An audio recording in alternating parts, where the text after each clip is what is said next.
Hey, and welcome to a Chicago Beer Pass beer review. And we got some Bingo Bongo, which sounds like the Bing Bong. Bing bong.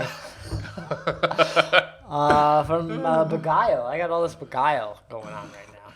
You're in a Begyle state of mind. On the show, we had a cranberry ale from Begyle, and now we're doing Bing Bong. Bingo Bongo, not Bingo. I surprisingly don't have any Begyle glassware. No, I don't know why. I need to correct that at some point here. one of the most cool kind of under the radar breweries in the city, right? Mm-hmm. It's like I've kind of historically always liked everything they did. I don't know if we go out of no one really talks about them like as maybe necessarily a favorite brewery, but they're always really good. Yeah. And solid. And this is like a new style from them, this Hazy IPA. Yeah, they usually do when I go there, I lean into like the pale ales, the American pales, just regular IPAs, more sessionable beers. Although this is a 6% hazy beer. Yeah. So, Did I tell you the story about the Begyle and how I went on a Chamber of Commerce thing, Malt Row Chamber of Commerce thing? We go to all the spots plus Koval, and the lady kept calling it Begyle. oh, yeah. And she called it home of the stouty beers. And it's Begyle. And I'm like, why is she calling it Begyle? It's Begyle. Right. And then Kevin Carey is hosting Phobab at home.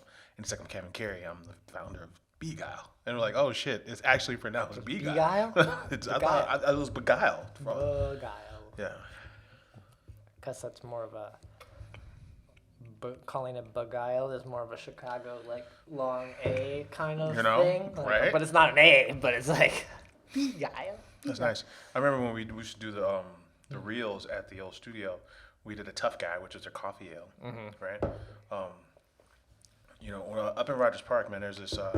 I like this. There's this liquor store, and all they sell is like wine products. But then the only beers they carry is like Begyle and Lagunitas. Okay. They only carry like 2 beer brands at this wine shop, you know.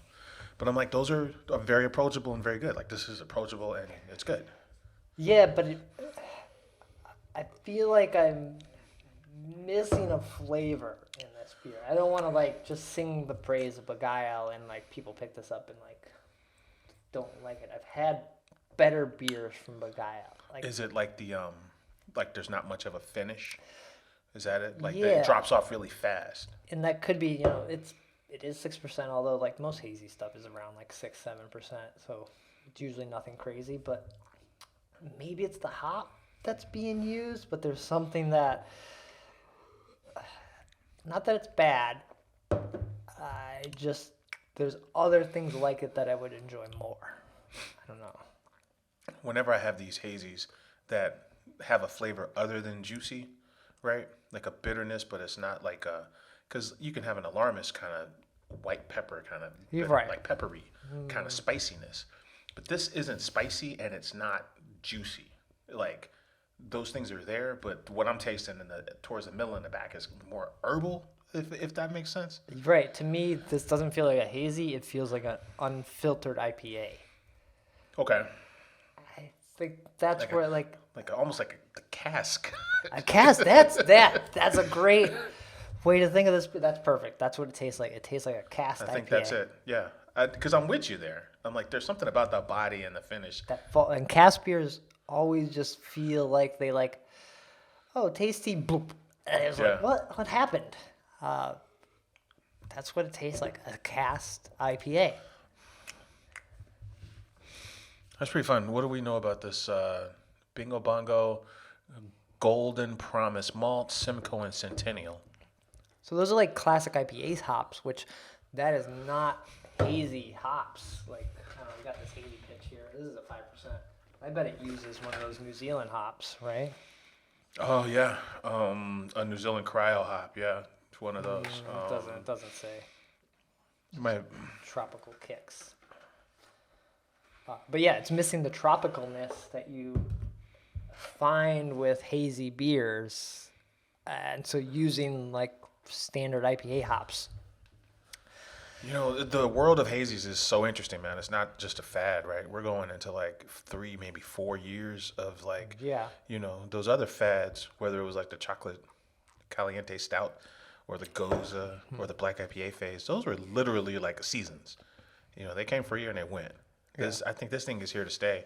But there's so many. You say hazy IPA, and it could mean so many different things.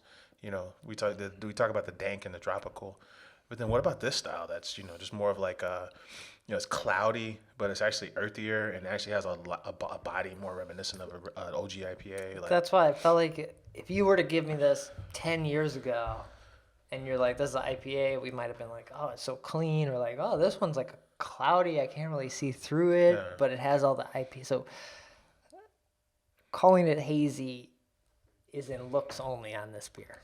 Yeah, and I don't think there's any end in sight for the hazy thing because there's so many different types. Right. You know, so that's interesting. And this is a reminder of that. There's so many different ways to do a hazy. Interesting. All right, cool. We also have we'll do another video with Sent by Lasers and see how this also called a hazy IPA. So Yeah, see what the difference is. all right, cheers. Cheers.